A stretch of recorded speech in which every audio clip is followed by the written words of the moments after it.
Hey, what's up, guys? Just contemplating some things here. I wanted to share with you what makes someone qualified to teach.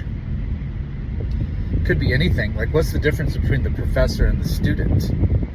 What's the difference between the personal trainer and the one who's being trained? It's just simply that person has decided to put some time and energy and effort into studying and applying their particular discipline. So they simply understand it on a deeper level. And often, the ultimate teachers are the ones that have really applied it deeply in their own life. If you have a personal trainer who's overweight and doesn't follow a good nutrition plan, it's not going to be great often to study under him or her, because they're not able to apply the theoretical knowledge that they've studied. So the word in the Vedic text, the word acharya, means teacher by example. They practice their spiritual discipline. They teach their spiritual discipline. They're immersed in their spiritual discipline, and they're actually enjoying the fruits of what they're practicing. This is the ultimate formula. So monks and sannyasis and sages and saints and ascetics and spiritual masters, these are the ones that we go to for this type of teaching because they've decided to dedicate their life to it. So they're going to be the most qualified. Now, of course, there's so many examples of charlatans and people that have fallen away from the practice, and you have to be the one to discern whether you're going to spend your time and energy and attention listening from the particular person. So obviously be careful, have some discrimination. The word discrimination sometimes has a negative connotation, but discrimination just in the sense that you're being careful what you choose, who you choose to immerse your consciousness in. People go to Harvard because they have seen evidence that this education is very high quality.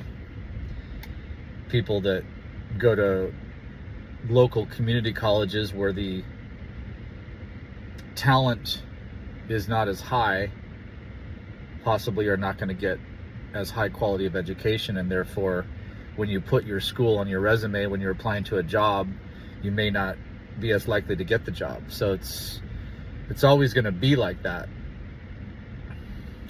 I just have understood that when you make analogies to regular basic life and tie that into spiritual life and also just the general health of your body and mind, it's really helpful to people. So it's obvious that people, they're going to grade school, they're starting in kindergarten and going to first grade and then second grade and third grade. It's just different levels of knowledge, and they're building on the foundation of what they've done before. It's really difficult to go study in third grade if you haven't understood what's happened in first and second grade. But if you've mastered the first two, it's not that difficult to understand what's at the third grade level. So it's always a systematic process. It's the same in spiritual life. It's the same with nutrition and exercise. The same with building wealth. Same with having a happy, healthy marriage. Study from the masters. Get the basics down. Learn it. Apply it.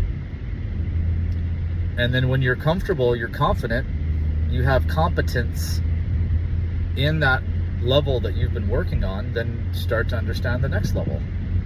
So for us, in the Bhakti Yoga process, we're doing Japa Yoga, which is the prayer on our beads, the mantra meditation on the beads.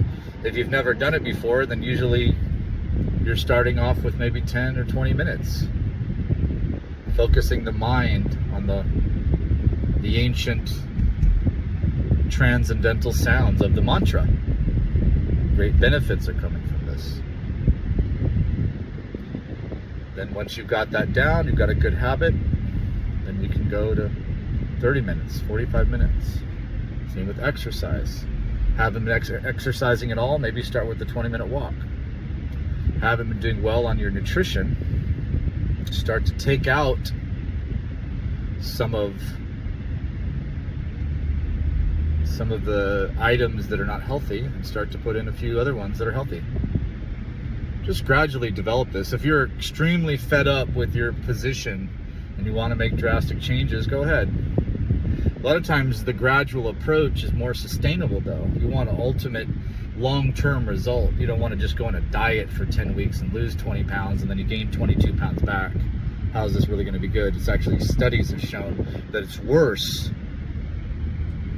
to bounce around like that.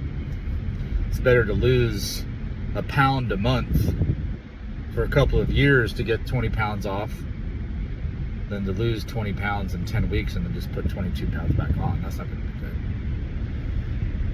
Exercise the same. Don't just go kill yourself in the gym and then you can't move. My brother was telling me that, when he works out, it's just, he's so sore, he doesn't want to do it again. So it's not the right approach. Same with spiritual life. Don't get overwhelmed. Start off with something that's manageable. Build a foundation. It's the same thing when you're building a house. You don't just build a house in a day or even a month. You lay the foundation, you take all the measurements, you make sure you've done the architectural and engineering work that you need to, got the permits, lay the foundation so that the walls and the roof and everything is going to have something sturdy. Take your time. Build it right. That's how you build this life. And when you neglect things, if you neglect your house, it's going to get dirty first, then it's going to fall apart. It's going to be dangerous. Same thing with the body. It's just not going to be functioning well. It's going to fall apart, and then you're going to be in danger. Disease, problems like that. Same with spiritual life. You're not doing your spiritual practices, you're going to feel lonely, and you're going to feel depressed, and you're going to feel lacking in love, and all these things.